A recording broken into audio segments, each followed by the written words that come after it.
President Calvin Coolidge on immigration and the policy of wage protection from the high place of labor in Coolidge's book, Foundations of the Republic.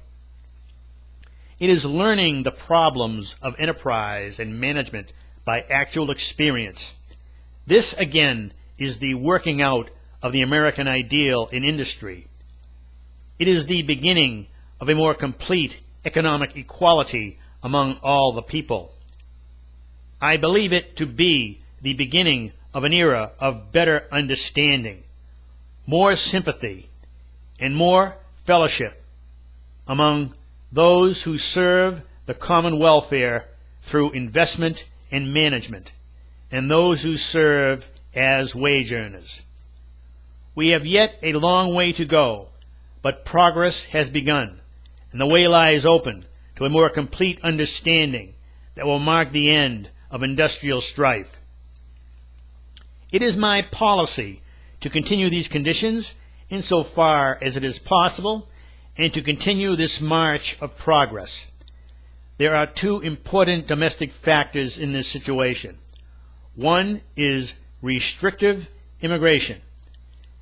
This has been adopted by this administration chiefly for the purpose of maintaining American standards. It undoubtedly has a very great economic effect.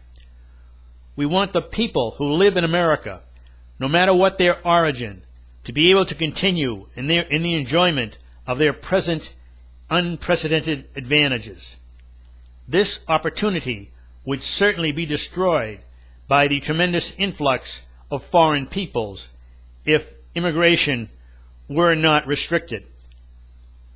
Unemployment would become a menace, and there would follow an almost certain reduction of wages, with all the attendant distress and despair which is now offered in so many parts of Europe. Our first duty is to our own people.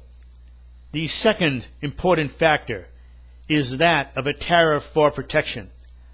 I have already given you some examples of wages paid in Europe. Such a scale means goods can be produced much cheaper there than they here.